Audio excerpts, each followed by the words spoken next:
మీరు నిజంగా మైనార్టీల అభ్యున్నతి కోరుకుంటే వాళ్లకు సాచార్ కమిటీ రంగనాథ్ మిశ్రా కమిషన్లో ఏమున్నాయి ఆ అంశాలపైన మీరు చిత్తశుద్ధితో నిజాయితీతో వీళ్లకు హ్యాండ్ హోల్డింగ్ చేసి వీళ్లకు మేలు చేసే కార్యక్రమం చేయాలి.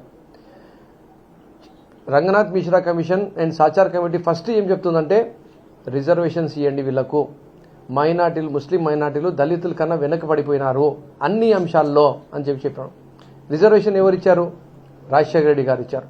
ఆ రిజర్వేషన్కి కాపాడడానికి ప్రయత్నం మీరు చేశారా? ఆ రిజర్వేషన్ని కూడా పోగొట్టే విధంగా మీరు అడుగులు వేశారా మీ 5 సంవత్సరాల అధికారంలో ఉన్నప్పుడు అని చెప్పి నేను మీకు సూటిగా అడుగుతున్నా.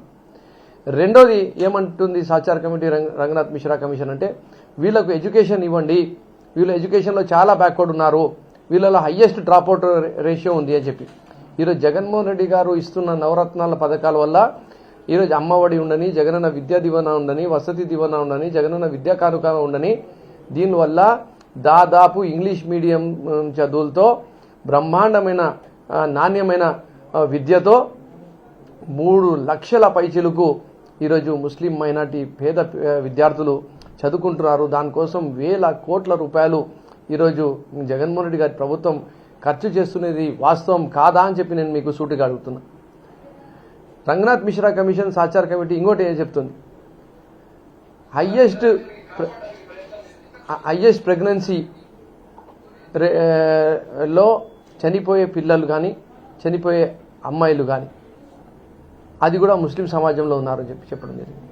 ఈరోజు జగనన్న సంపూర్ణ పోషణ అనే పథకం వచ్చిన తర్వాతనే వాళ్లకు పూర్తిగా ఈరోజు హెల్తీగా ఒక తల్లి, ఆ తల్లికి పుట్టబోయే బిడ్డ ఈరోజు ఉంటున్నారనేది వాస్తవం కాదా అని చెప్పి నేను చంద్రబాబు నాయుడు గారికి అడుగుతున్నా. వీళ్లకు ఇల్లు లేదు, వీళ్లకు ఎలాంటి ఆస్తి లేదు, వీళ్లకు ఏదో రకంగా ఇల్లులు కట్టియాలా, ఇళ్ల పట్టాలు ఇవ్వాలా అని చెప్పి అదే రిపోర్టు చెప్తుంది. ఈరోజు 1,00,000కు పైగా ముస్లిం కుటుంబాలకు ఇళ్ల పట్టాలు ఇచ్చి ఇల్లులు కట్టిస్తున్నది జగన్మోహన్ రెడ్డి గారు కాదా అని చెప్పి నేను సూటిగా అడుగుతున్నా.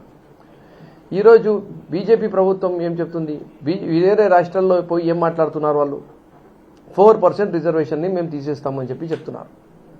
సిఏఏ, ఎన్ఆర్సీ లాంటి నల్ల చట్టాలతో ఇబ్బందికరమైన ఒక వాతావరణాన్ని మేము సృష్టిస్తామని చెప్పి చెప్తున్నారు.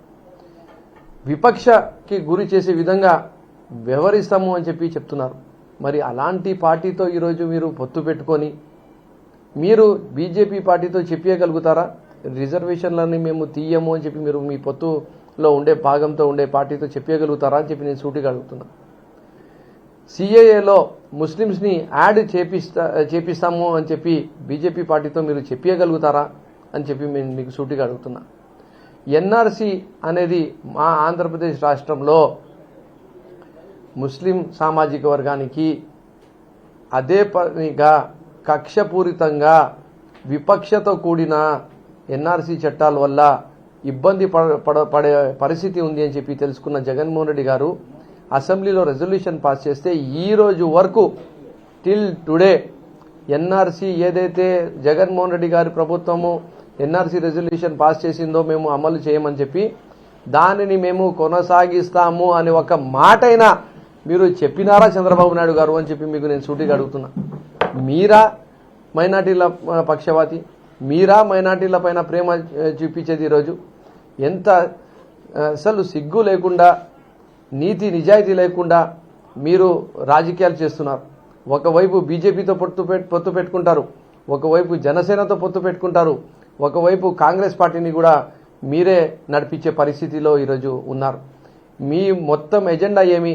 కులాల వారీగా మతాల వారీగా విభజించి మీరు బాగుపడాలి, మీ పార్టీ బాగుపడాలి, మీరు అధికారంలో రావాలని ఒక్క ఉద్దేశమే కానీ ఏ రోజు కూడా ఏ బీదవాని గురించి మీరు ఆలోచించింది లేదు. ఈరోజు జగన్మోహన్ రెడ్డి గారి ప్రభుత్వం దాదాపు 23,000 కోట్ల రూపాయలు, ఒక్కసారి వినండి చంద్రబాబు నాయుడు గారు, మళ్ళీ ఒకసారి చెప్తా, 23,000 కోట్ల రూపాయలతో ఈరోజు మైనార్టీల సంక్షేమం కోసము డబ్బులు ఖర్చు పెట్టడం జరిగింది.